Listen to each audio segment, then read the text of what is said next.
Alejandro Gonzalez Innaritu, we are on the eve of the Golden Globes. You are entering the ceremony with the most nominations. You've been there before. You won Best Drama Picture for Babel. It was very dramatic. What are your thoughts on the eve of all this awards craziness? Well, I think that I try to concentrate and enjoy the moment and share, this kind of nice evening with, with the actors and all the people that, in a way, will be together. That they have a drink and enjoy the moment, because, at the end, that you pass very easily and fast from a nominee to a loser in 1 second without.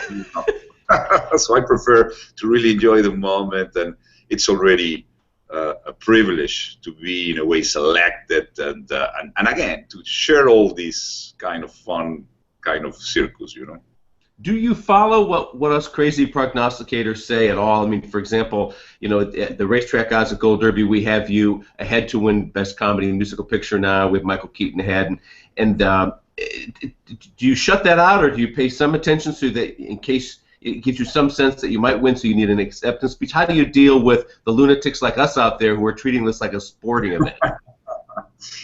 Well, honestly, what I learned, that before I was the kind of guy that said, whatever my heart speaks, and I got a lot of drinks, and sometimes it came good. But sometimes you are paralyzed, and then you start to forget names of people that really are important to thank. And the only thing that my heart, the only opportunities few that I have had to be up there, is that you feel very thankful. And you want to really, it's not about me, it's about all the people who made the film, and you want to thank, but if you don't prepare and you forgot the name, you begin to get nervous, and then your brain start to be screwed, and then you end up with nothing. So I think it's better at least to have some clear idea of what who people you want to thank, and what kind of is important for you to say if you want to say something. So in a way, to have a little bit of something to prepare, I think it helps to have to be more relaxed in the party. I think that's what I think. Right. And these awards now have become a very important part of the job of filmmakers like yourself to get these films out there. Babel made $135 million worldwide. It would not have made anything near that if it hadn't been for all the awards attention. Do you agree with that? Yes, I think the awards, in a way, and all the nominations and all this attention that the films receive, definitely, I think, has an impact in the world of box office. I mean, I think the people, in a way, sometimes some people need some help to be motivated and guarantee, even when I don't believe that nominations or awards guarantee quality, because it depends who you are and what you like. But some people really feel more relaxed going to a film and pay the ticket once they think that is nominated or awarded, and that's a guarantee, and that helps people to, even I will say, it's kind of a free ride of promotion around the world, because they read the name of your film and then at least exist, and definitely it helps. And this whole discussion really feeds into what Birdman is all about, because the Birdman, of course, is the big commercial film of Hollywood as a kind of metaphor, and Reagan and his cohorts there are struggling artists trying to make real art, and in a way that's your struggle, isn't it, as a filmmaker? But then when Hollywood, the system itself, embraces you with awards or with critical acclaim and the rest of it, it somehow forgives the monster over the shoulder, the Birdman who is always saying, no, it's about money, it's about money. Yeah, I think the tragedy of cinema is that it's an art and industry at the same time, and that's kind of what is interesting about it. The nature of cinema is very contradictory, and it's born like that, and that's the poison of it at the same time. But sometimes when the films survive, even through that, it's a miracle.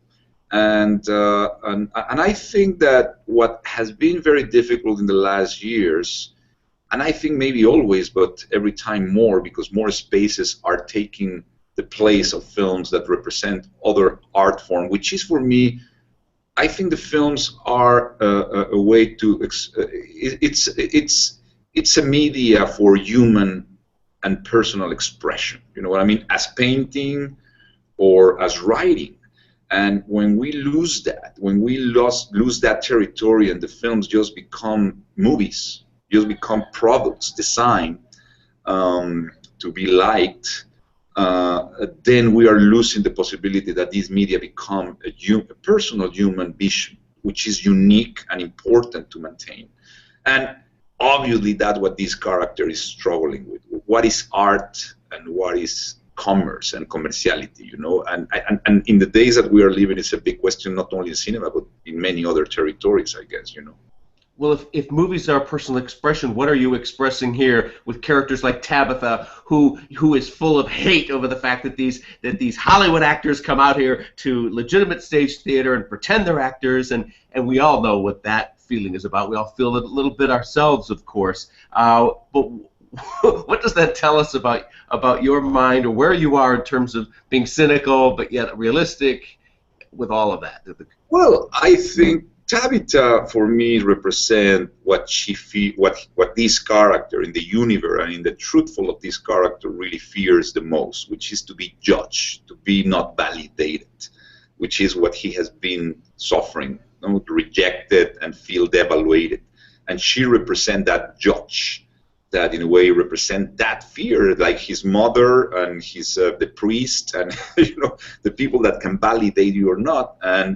And I think whatever both they said to each other, I think is very truthful to the characters. I never wanted to play that scene from my point of view, but really to be truthful from but both points of view really can be expressed honestly and truthfully. And I think what Tabitha expressed is very true. What she said, I really respect what she said, because she said her frustration of these spaces being taken by people that hasn't earned it.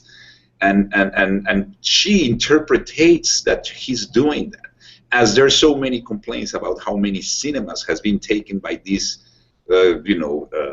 blockbusters and franchise and branding and superhero films, and suddenly there's no space for something again that it can be about human beings.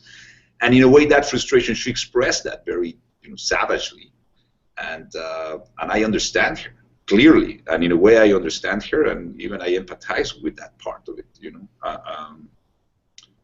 so and I think what he said, his frustration and fear against her, again in the world of him, it's true that the theater critics in New York, few of them can really finish a production. It's true, there's a dictatorship in that world, and everybody knows that. So the fear that somebody can be, destroyed by only one or two persons has to be extraordinary. So he tried to defend himself about it, all what has, the cost that has been in his life to arrive there, Anyway, I feel that both expressions are valid. Okay, now spoiler alerts to anyone who has not seen this movie. We have to ask this question about what does the very final moment in this movie mean? In other words, we see the daughter looking out the hotel window, and we assume that as the direction she's gazing, that Birdman is actually flying.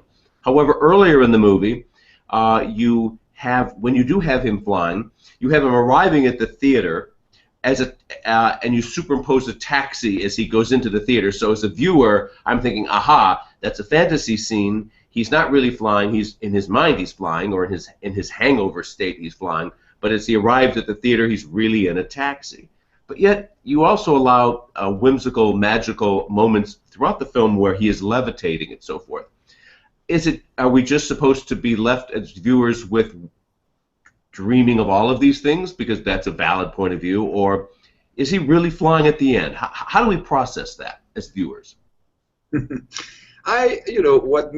I think is important for me, and the reason I shot this film in one take, or at least perceive in one take, in one shot, to really go into the mind of a complex and contradictory artist who is suffering, a very pendular, very bipolar kind of self-validation and torturing access to the world that he wants to represent.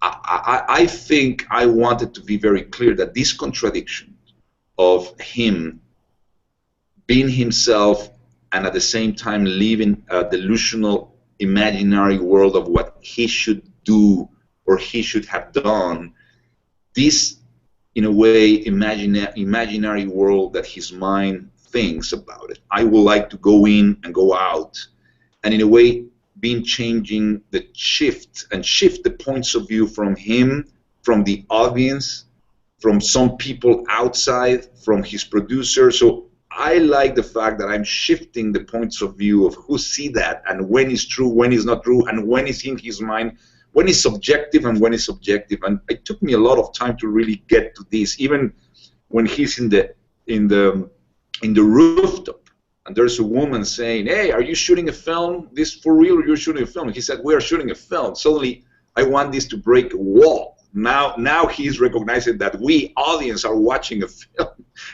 But at the same time, it's about his mind thinking that he's thinking, okay, it's a film about Birdman. But at the same time, I'm breaking that wall with the audience. So all the time is in the line of madness and real and playfulness, in a way that I want the people to really be in this complex mind, which has, for me, the definition of intelligence is to be able to have two opposite ideas and realities, and at the same time being functioning.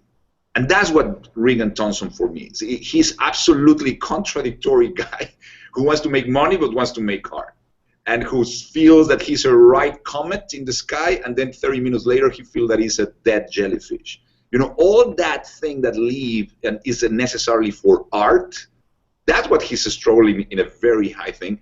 And for me, the fact that the film started with him floating in the first moment, but then you don't know if he's floating, because the way I move the camera and the way I stage it, you never know if it was real or not.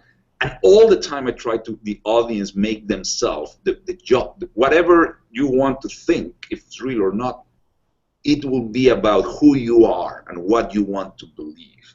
And the ending for me should be as many endings as seats in the theater. Everybody will interpret it depending on who you are in your life and what you want to believe about what life is about and what success means, or what to be a father means, or everybody will interpret it depending on what is your priorities, I think. And I like that. I like that ambiguity, which is, again, is the intelligence condition, and not, there's no one condition or one reality. It's many at the same time.